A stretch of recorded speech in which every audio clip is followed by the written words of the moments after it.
오늘은 디스코백 제작 방법에 대해서 말씀드리겠습니다. 이건 특이하게 손잡이도 이렇게 있거든요. 손잡이도 있고 어깨끈도 있고 이렇게 된 겁니다.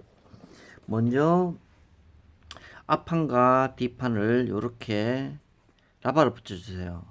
라바는 약 1.1cm에서 1.5cm 라바를 붙여주시고요. 라바가 말려 있습니다. 처음에 말려 있거든요. 이렇게 이거는 과감하게 반대로 돌려가지고 펴주세요. 과감하게 이렇게 펴주시면 펴집니다. 그 다음 이렇게 정확하지 않아도 됩니다. 이거는 라바는 1에서 1.5cm 해주시고, 그 다음에 두 개를 해주세요. 두 개 해주시고 앞뒤로. 그 다음에 파이핑 합니다. 파이핑은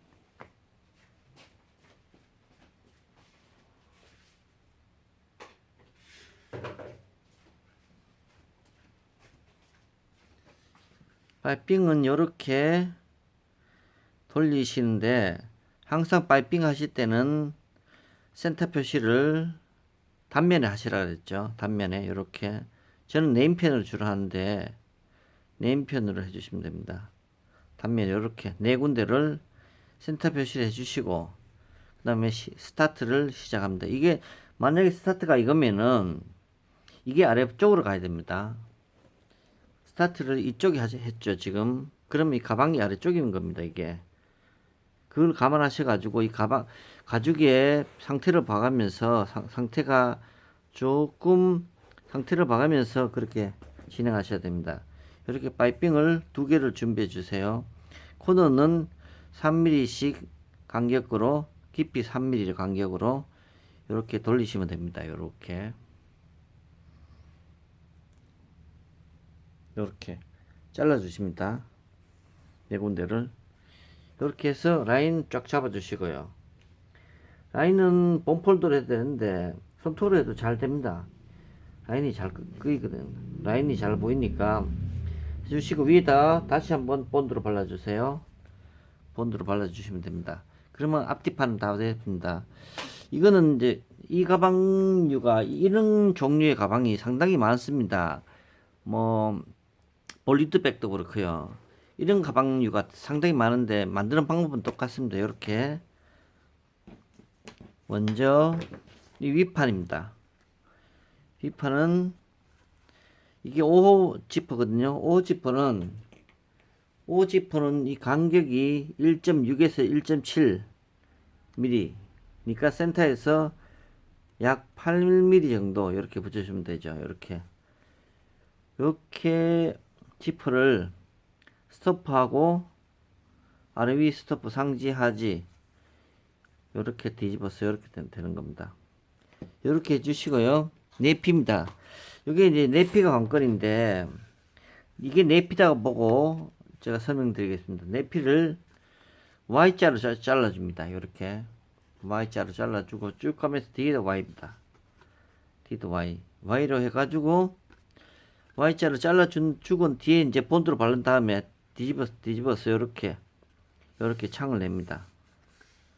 창을 내고 이 본드로 발린 상태에서 그대로 내피를 그대로 이렇게 붙이는 거죠. 제가 지금 내피를 하게 되면은 이게 흐느적거려 가지고 설명이 좀 어렵습니다, 듣기에. 그래서 종이로 이렇게 대시합니다. 그대로 이 위치에 붙여주면은 나중에 뒤집어서 목타칩니다. 목타치고 바느질을 하기 전에 이거 창을 내자마자 여기다 단면에는 기름에 하셔야 되죠. 엣지 코트 다 발라주시고, 그런 다음에 이렇게 하는 겁니다. 이렇게 하고 내피 붙이고, 이게 이제 옆면이 이렇게 되어 있는데 위에 보다가 밑에가 더 길어요. 그러니까 여기 위에 거고 여기 밑에 겁니다. 밑에 거는 어떻게 하느냐, 밑에 거는 내피를 이렇게 붙여주되 끝까지 안 붙이고요. 1cm 작게 붙입니다. 양쪽에. 그래서 붙이고 본드로 양쪽 1cm 본드로 발라가지고 싹 붙여줍니다. 다 앞쪽으로 1cm입니다. 그런 다음 다시 본드로 발라가지고 시접되는 거 시접을 해주세요. 이렇게 1cm 양쪽으로 시접. 이렇게 하면은 튀어나온 부분 잘라내고요. 그렇게 해서 기림에 하시고, 기림에 해야 됩니다. 기림에 이쪽으로 단면만, 긴 쪽으로, 짧은 쪽으로만 기림 하시고, 요렇게 1cm 중복되게 본드를 붙여주세요. 붙인 다음에 목타 바느질. 뒷면에도 마찬가지로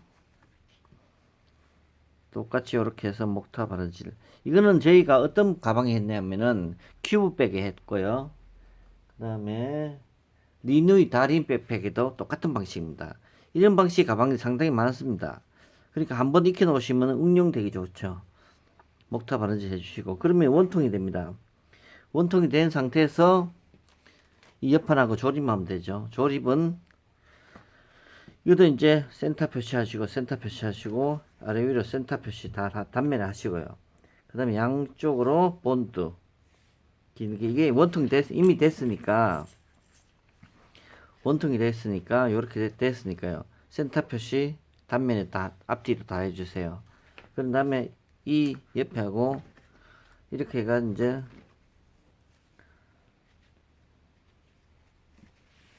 아까 우리가 이거 연결된 부분이 아랫면이라 그랬죠. 이게 위로 가야 됩니다. 이렇게 해서 이렇게 하는데 뒤집을 겁니다. 뒤집어서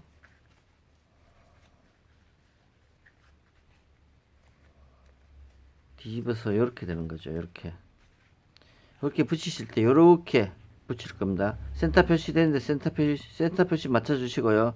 여기 돌리면서 이렇게 해주시고, 뒤에도 마찬가지로 이렇게 해주셔가지고 목타 바느질 기림에까지 해주세요. 같이 마주치게 이렇게 돌아갑니다. 그럼 나중에 다 완성되고 나서 뒤집으면 이게 윗면이 되는 거죠. 이렇게.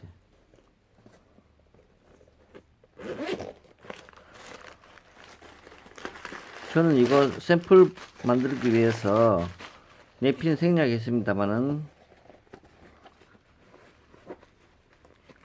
서로 이렇게 만날 겁니다. 파이핑이 이렇게 연결 부위가 센터가 되는 거죠. 바느질 부분이 센터가 되는 건데, 이거는 지금 정확하게 센터가 아니고요. 좀 올라갑니다. 제가 만들면서 좀 수정을 했거든요. 그래서 센터가 이 정도, 이쪽에 연결 부위가 이 정도 될 거예요. 여기 센터 표시하셔가지고 이거에 여기에 센터 밑에 아래 센터는 이거고 위 센터는 이거지. 옆 센터는 이게 아닐 수 있다는 거죠. 이게 옆 센터가 이쪽 내려올 겁니다. 이쯤. 왜냐면은 이게 정확하게 반으로 가게 되면 가방이 뒤집어집니다. 그래서 조금 센터를 위치로 올렸습니다. 이렇게 해서 파이핑을 쭉 하시고 뒤집으면 됩니다. 그 다음에 옆 핸들인데요.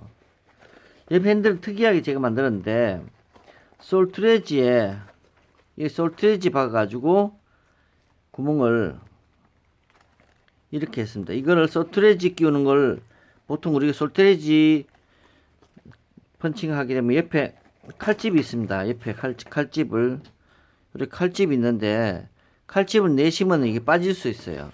그러니까 칼집을 내시 마시고 펀칭을 얼마나 하냐면은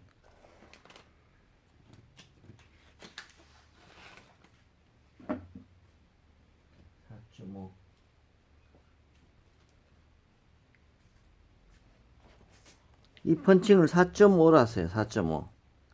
4.5를 그대로 펀칭 하셔가지고 칼집 내지 마시고 그대로 힘줘서 강제로 끼웁니다. 강제로 끼워야 들어가거든요. 이렇게 힘주면 이렇게 들어가야 나중에 빠지지도 않아요. 이걸 칼집을 주면 잘 빠지니까 휴대하다가 혹시 빠질 수가 있습니다. 이렇게 하시면 손잡이도 될 수 있고, 손잡이도 되고, 그 다음에 어깨끈을 활용하셔도 됩니다. 어깨끈 방법은 많으니까 그거 참고해 주시고요. 이상입니다.